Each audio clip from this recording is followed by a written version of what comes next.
Good morning and welcome to the Innodata third quarter 2020 earnings call. Today's conference is being recorded. At this time, I would like to turn the conference over to Amy Agress. Please go ahead. Thank you, Sandy. Good morning, everyone. Thank you for joining us today. Our speakers today are Jack Abuhoff, CEO of Innodata, and Mark Spelker, our CFO, who joined Innodata last month. Mark retired recently from Cohn-Resnick LLP, a leading accounting, tax, and business advisory firm where he served as an audit and technical consulting partner for 20 years. We hear from Jack first, who will provide perspective about the business, and then Mark will follow with a review of our results for the third quarter. We'll then take your questions. First, let me qualify the forward-looking statements that are made during the call. These statements are being made pursuant to the safe harbor provisions of Section 21E of the Securities and Exchange Act of 1934 as amended, and Section 27A of the Securities Act of 1933 as amended. Forward-looking statements include, without limitation, any statement that may predict, forecast, indicate, or imply future results, performance, or achievements. These statements are based on management's current expectations, assumptions, and estimates, and are subject to a number of risks and uncertainties, including, without limitation, the expected or potential effects of the novel coronavirus COVID-19 pandemic and the responses of governments, the general global population, our clients, and the company thereto, that contracts may be terminated by clients, projected or committed volumes of work may not materialize, continuing digital data solutions segment reliance on project-based work and the primarily at-will nature of such contracts, and the ability of these clients to reduce, delay, or cancel projects, the likelihood of continued development of the markets, particularly new and emerging markets that our services and solutions support, continuing digital data solutions segment revenue concentration in a limited number of clients, potential inability to replace projects that are completed, canceled, or reduced, our dependency on content providers in our agility segment, a continued downturn in or depressed market conditions, whether as a result of the COVID-19 pandemic or otherwise, changes in external market factors, the ability and willingness of our clients and prospective clients to execute business plans that give rise to requirements for our services and solutions, difficulty in integrating and deriving synergies from acquisitions, joint ventures, and strategic investments, potential undiscovered liabilities of companies and businesses that we may acquire, potential impairment of the carrying value of goodwill and other acquired intangible assets of companies and businesses that we may acquire, changes in our business or growth strategy, the emergence of new or growth in existing competitors, potential effects on our results of operations from interruptions in or breaches of our information technology systems, and various other competitive and technological factors and other risks and uncertainties indicated from time to time in our filings with the Securities and Exchange Commission, including our most recent reports on Form 10-K, 10-Q, and 8-K, and any amendments thereto. We undertake no obligation to update forward-looking information or to announce revisions to any forward-looking statements except as required by the federal securities laws, and actual results could differ materially from our current expectations. Thank you. I will now turn the call over to Jack. Thank you, Amy. Good morning, and thank you for joining our call. Today, we're reporting third quarter revenue growth of 5% sequentially, as well as 5% year over year.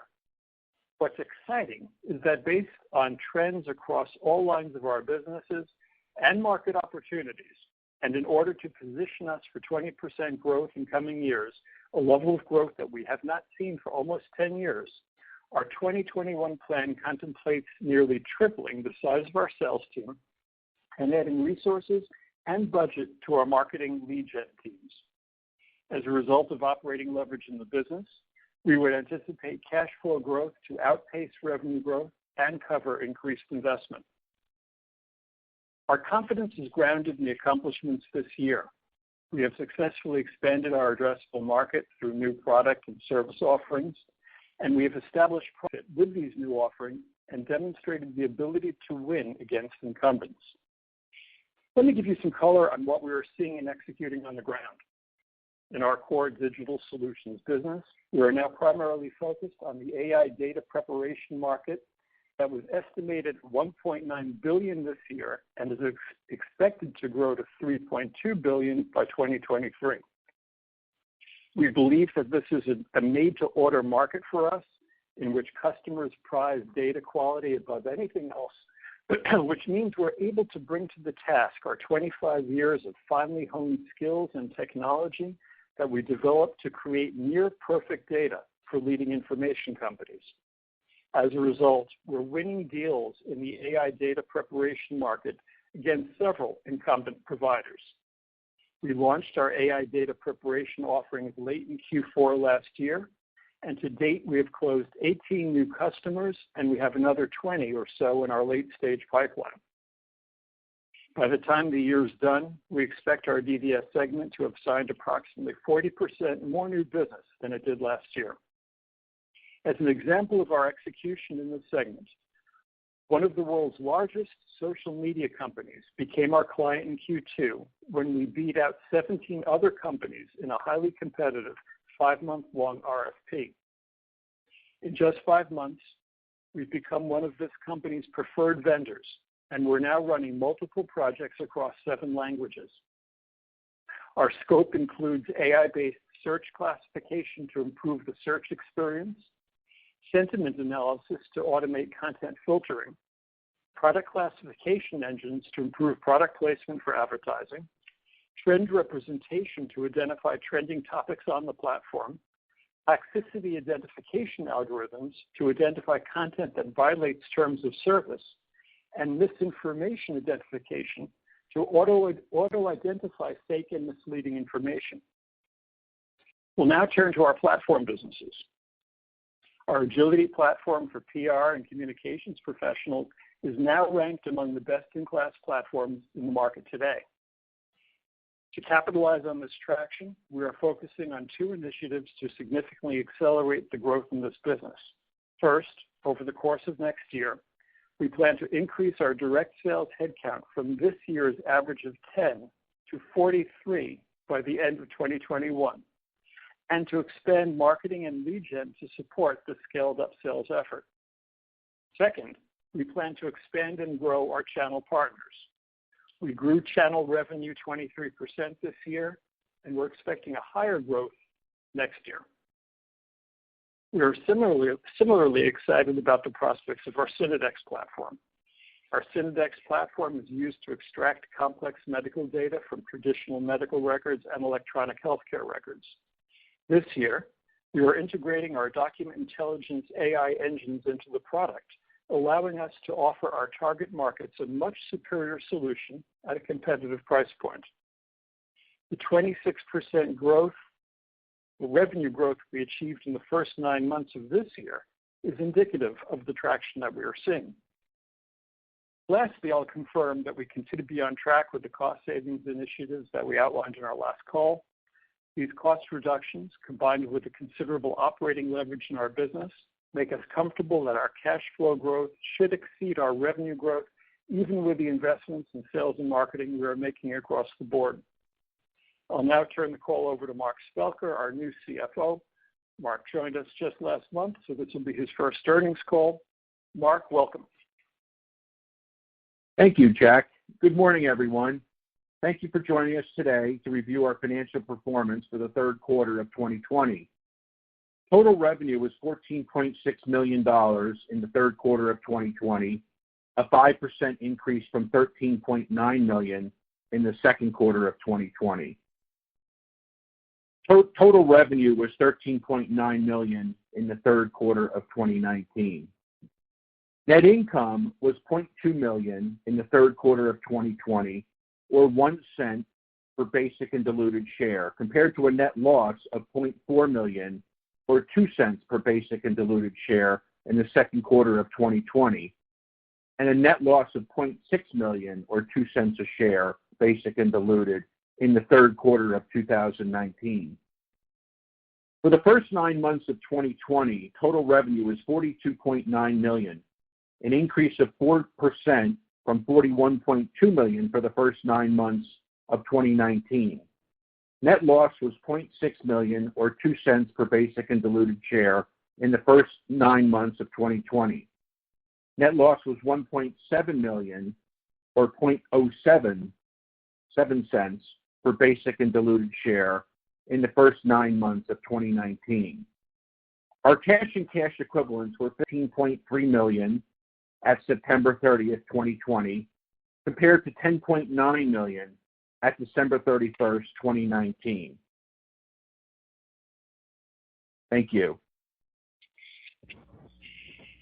If you would like to ask a question, please signal by pressing star 1 on your telephone keypad.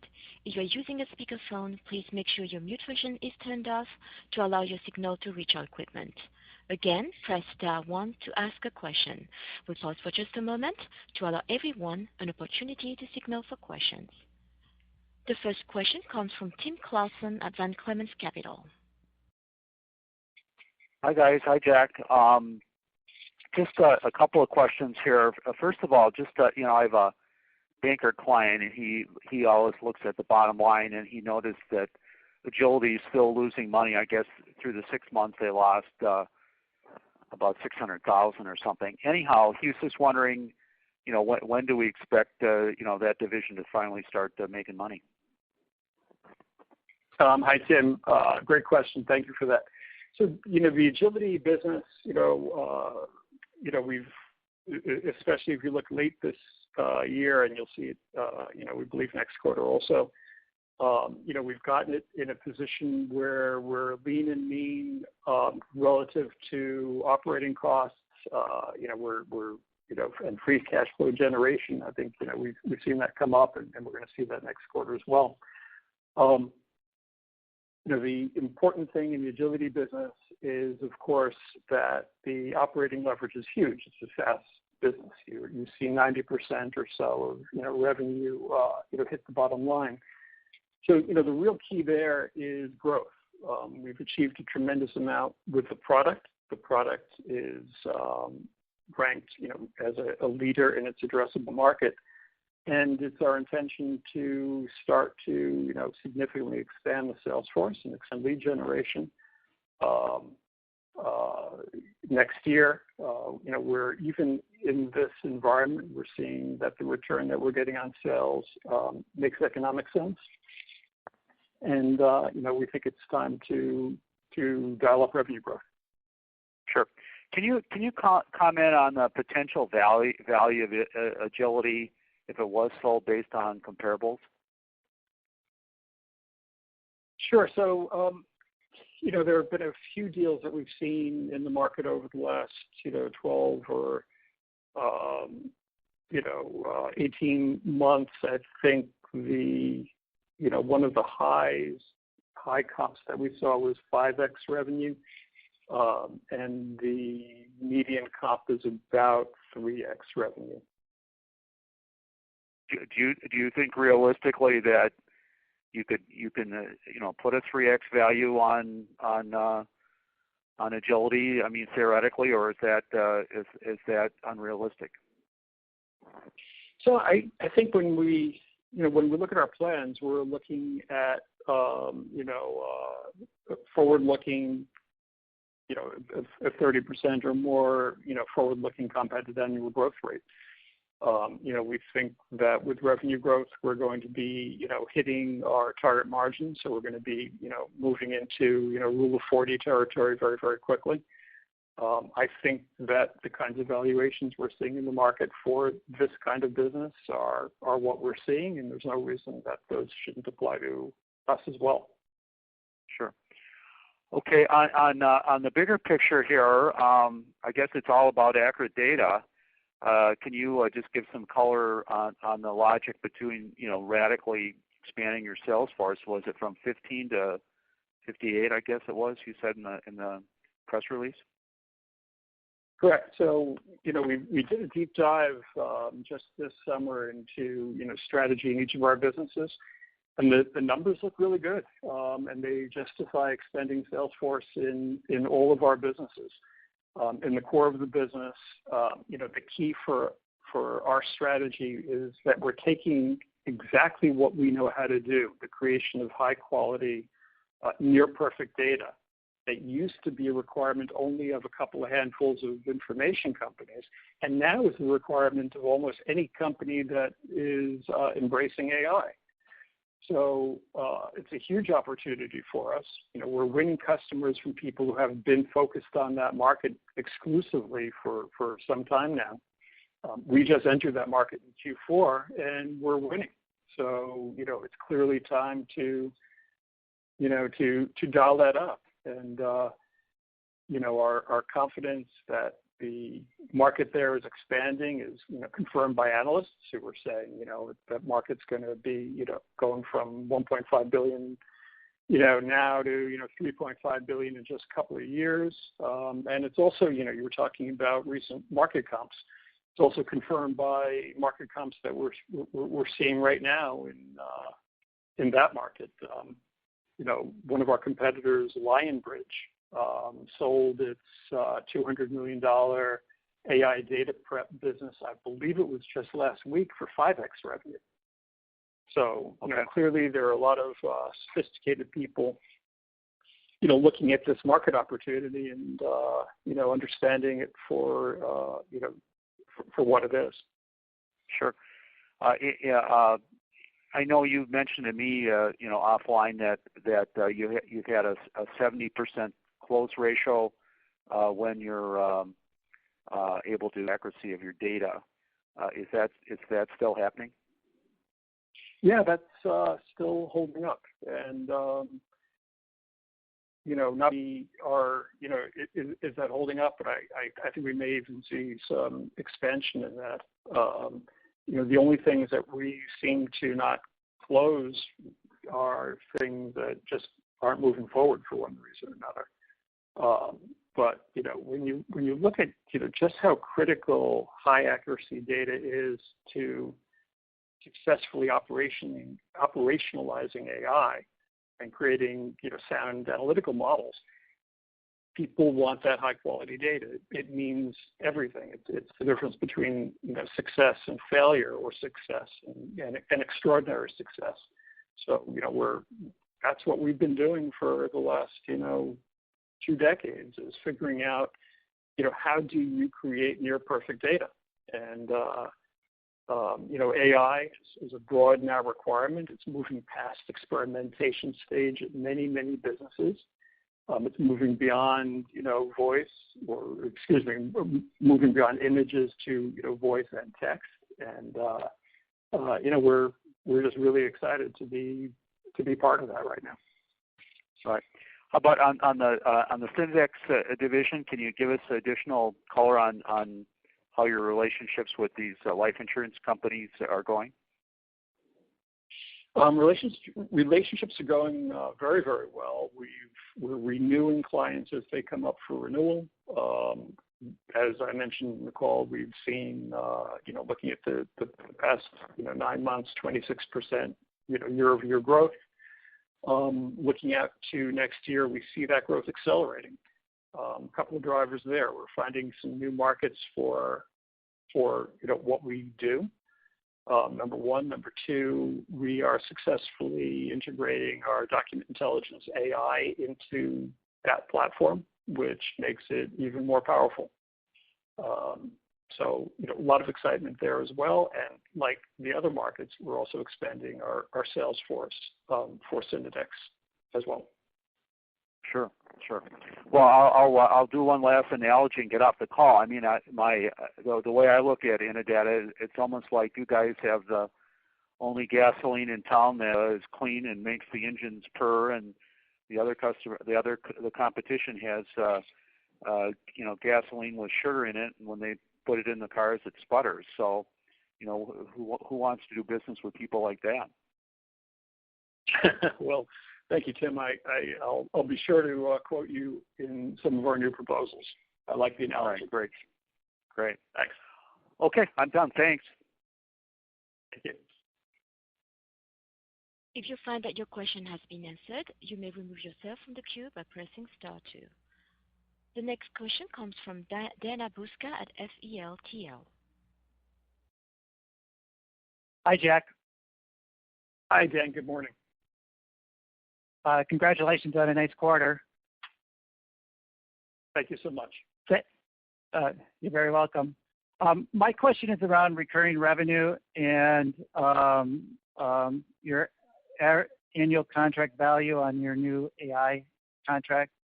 Can you talk a little bit about how you see that business developing in terms of recurring revenue and what you're targeting the annual contract values to be with the new business you're getting? Sure. So it's still early days for us. We are seeing that there's a pretty big spread in terms of, the ACV value of, or the TCV value of engagements that we're signing. They're ranging from, several $1 million to, $50,000. One of the things that we are seeing is that by virtue of the way AI is operationalized, it always requires the continuous feed of refined and improved data. So, we believe that these projects will have a recurring revenue component to them. That seems to be playing out well. Most likely there will be a upfront, kind of heavy lift and then an ongoing maintenance component to that. Okay, great. And then one question around agility. What do you estimate the total addressable market is for agility? So if you take the total addressable market for PR communications and communications intelligence, it's about $3.5 billion. If you back out of that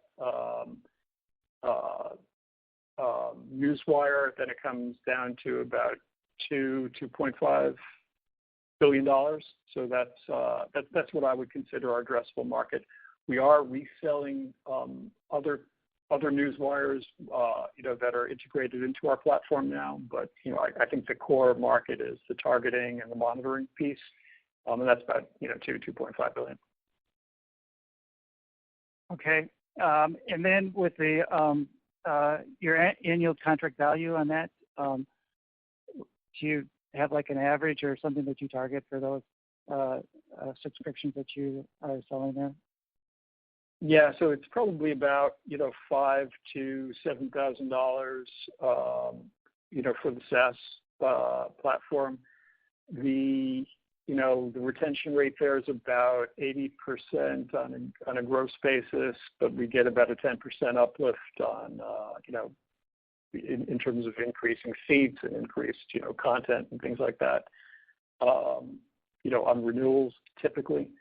On the managed services side, average revenue per customer is probably closer to about $35,000.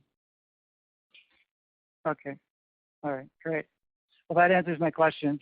Thank you, and congratulations on your progress. Thank you so much. Again, if you would like to ask a question, please press star 1.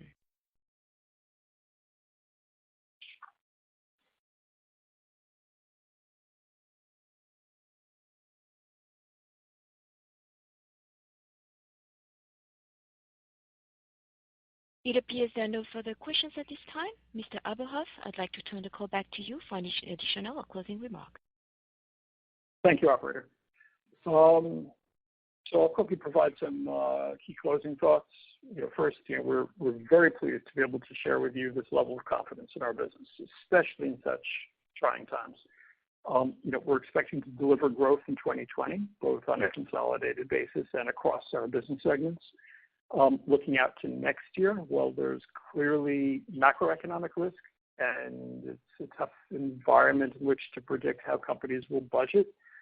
We're making investments to position our organization for 20% growth in coming years on a consolidated basis, and we believe that growth will be supported by growth in each of the underlying businesses in which we're confident across the board.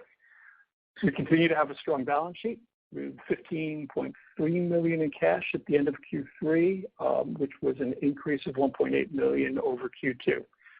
And I'll just close by thanking everybody for having joined us today. We'll look forward to reporting our continuing progress. Today's conference is available for replay from 2 p.m. Eastern today to December 12, 2020 at 2 p.m. Eastern. You may access the recording by dialing 719-457-0820 or 1-888-203-1112 using passcode 713-9880. Again, the numbers are 719-457-0820 or 1-888-203-1112. Passcode 713-9880. This concludes today's conference. You may now disconnect.